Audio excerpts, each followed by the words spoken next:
Hello, beautiful mommies, and especially mommies 40 plus. And I just want to show you my little honey bear. We are 36 weeks and 3 days today. And I just wanted to give you all an update because my last update was at 28 weeks. So I have my notes here because it's been a while and a lot has happened since then. A lot of growing, lots of doctor visits. So it's been a very good, pleasant process for the most part. All of my pregnancies with my boys have been pretty much good. I haven't had a lot of morning sickness and things like that. Just heartburn for the most part. No vomiting, very little vomiting. I probably vomited once in each of my pregnancies, so that was a blessing as well. Believe it or not, I have heard that that's hereditary. Like if your mother had severe nausea, then you would. So, and my mom said she didn't. So, and she had girls as well. So, hey, I guess that might be some truth to that, not, or being hereditary. But anyway, like I said, my last update on here was 28 weeks. I am now 36 weeks. Could be going any day now. So I have noticed a little colostrum. About a month or two ago, it was kind of coming out or flowing on its own. Now I'm seeing a little bit of it if I actually express it. I did have sore gums, but it wasn't anything extremely bad. It just lasted for a very short period of time. My tiredness comes and goes. Like there are periods of time, like a month or two or a couple of weeks or so, that I am very tired. Like lately, I have been kind of tired.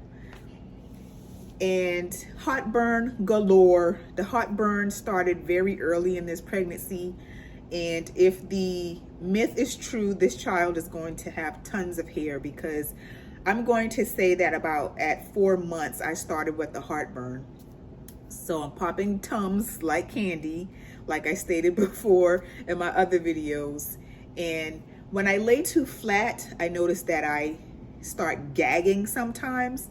And of course, we're not supposed to be laying flat on our back anyway past a certain period of pregnancy, but I have noticed that if I'm laying flat, even for a very short period of time, sometimes I'll start just like to gag or cough or whatever the case may be. So hemorrhoids is actually another thing that I'm dealing with. They have actually flared up a little bit more lately, and it's probably because the baby is starting to push down more on pelvic floor and push down on everything down there. So I have been battling with my hemorrhoids. I have, but my Tux pads, witch hazel pads in there that I am using, and I'm trying to stay hydrated and make sure that I'm having normal bowel movements as much as possible to kind of curb those hemorrhoids. But they're just kind of part of this whole situation, and they're gonna come with the situation. Another thing that I've been dealing with lately is extremely dry lips. Now I know that the body is retaining a lot of water and probably sucking in everything to the core and sucking it in from the outside, whatever the case may be. But I just know that my lips have very dry, to the point like they're cracking. And I know that it's winter, so we have that factor, and the fact that I'm probably not getting as much water as I should because I just haven't been wanting it. But yeah, probably not being hydrated enough, in combination with the fact that dry lips is just one of those things that come with the territory in this stage of pregnancy. That's something that I've been dealing with. This is a quick exfoliation method that I use when my lips are extremely dry. I just take some brown sugar and some organic coconut oil. I mix it together to make a home-based exfoliator. I take my time and I rub it across my lips. You can do it once or twice, but the brown sugar is pretty abrasive depending on how diluted you make it in the oil. And I just took my time. I ran it across my lips for a couple minutes.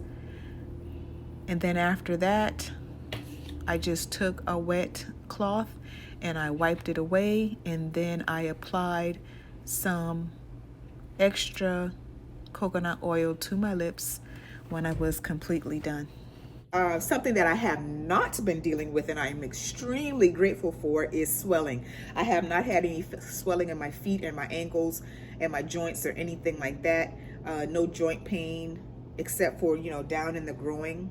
Of course, now I'm going to say it might be like a little bit of lightning crotch and it just comes and goes.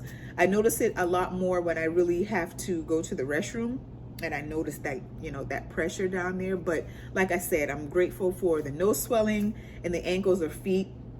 So that's good. I popped Tums like candy because of the heartburn. But since it's not recommended for women to take any more than 2,500 milligrams of calcium a day, I have 1,000 milligram tablets of Tums. And what I do is anytime I need a Tums, I pop it in half, so that way I'm only getting 500 milligrams, so that I'm not exceeding my daily limit when in combination with my prenatals that I take. So since I'm taking the prenatals and I'm also taking Tums, I don't want to overdo the calcium. So in that case, I just pop it in half so that I'm only getting 500 milligrams, each time I take it. And then I have the calcium that's also coming in the form of my prenatals. I try not to take Tums no more than twice a day. If it's really bad, I might be taking it 3 times, but it's only 500 milligrams because, like I said, I'm cutting that tablet in half. Side note, it was time for me to go to the dermatologist. I have not been in a couple years, and I like to go and get my whole body scanned, get my moles looked at, because I come from a family that has like a lot. Sometimes in older age, when they get older, they start to form a lot of moles. And so I just wanted to make sure that everything was fine, nice and clear, no issues there. And I actually had this mole right here cryoed off with some liquid nitrogen, and I made sure to say, this is not going to affect the baby at all. And she said, no, it's not going to have any effect. So I had this mole right here taken off with some nitrogen, and it fell off probably after about a week or so. So it just totally dried out, and then with bathing and some exfoliation and manipulation, that mole actually came off, and it's not as bothersome as it was. Okay, so I just put Vaseline on it, or coconut oil, to keep it moisturized, and we went from there. And it hasn't been an issue except for the actual, it looks like it's a sore or like a scab or something now, and I'm hoping that pinkish discoloration goes away, but other than that, it's fine. Now, like I said before, I had the 1-hour glucose test done. I did not feel it, but I was close enough that I was borderline that the doctors were concerned, and they wanted to have me do the 3-hour glucose test. But because of how my baby was reacting after that glucose test, I did not want to do the 3 hours. So I declined it, and I was adamant about that. And they said, okay, well, we'll just have you monitor your glucose.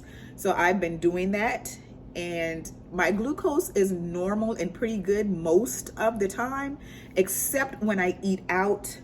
And usually when I eat out, I notice my glucose is high when I don't walk afterwards, and I'm not drinking a lot of water afterwards. So those factors are playing into it a whole lot.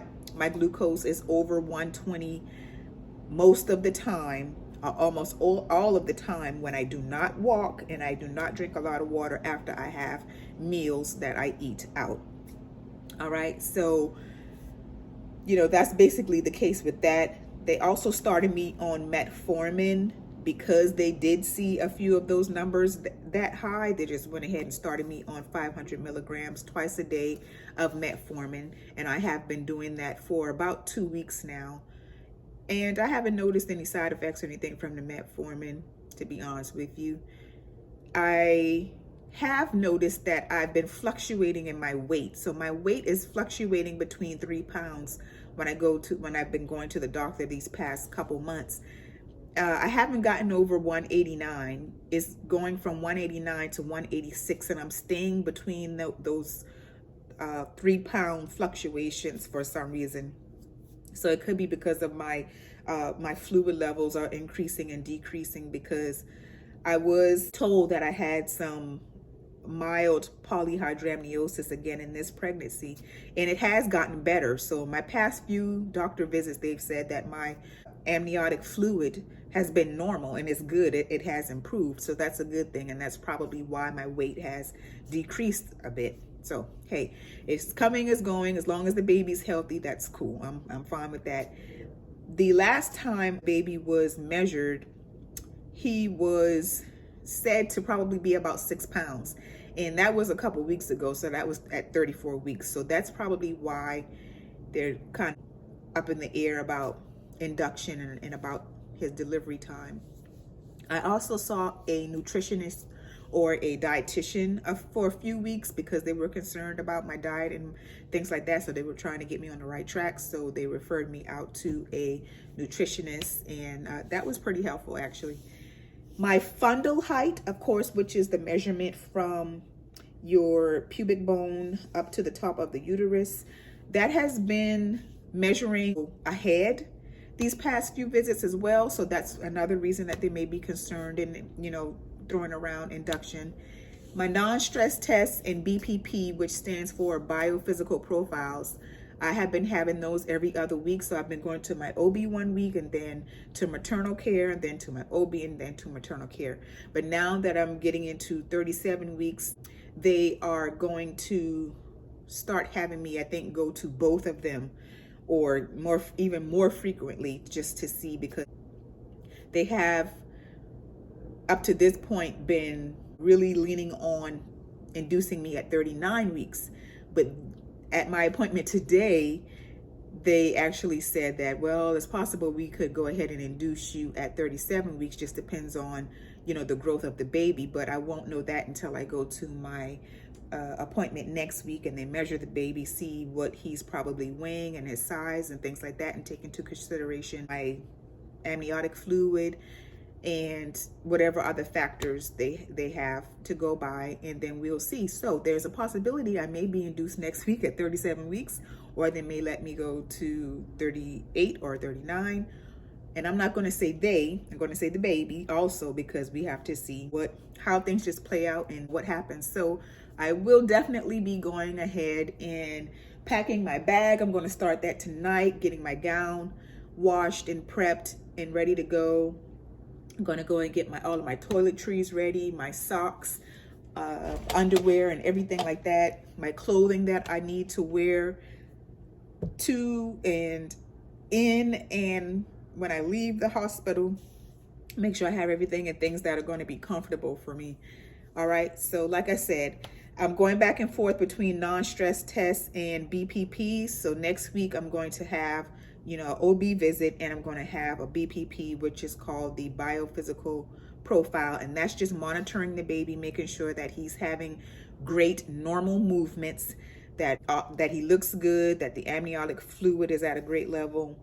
And they're measuring things like that, my blood pressure, my temperature, and making sure that I ain't taking my medications, and just staying on track. So next week, we'll see what happens. This is me at one of my non-stress tests. And basically after they put the monitors on and put the straps around me, they give me this little device, and I have to press the button every time I feel a movement.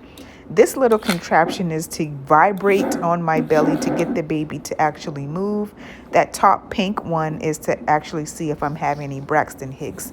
And the bottom strap and monitor is to actually monitor the fetal movement. But yeah, this is me here with both straps on. That's the top strap, and then the bottom strap down at the bottom on the baby. And this is the process. It takes about 20 minutes, and they like to see a good bit of movement, as well as the heart rate increasing at the same time as the movement. And that's pretty much the non-stress test that I'm having done on a weekly basis now.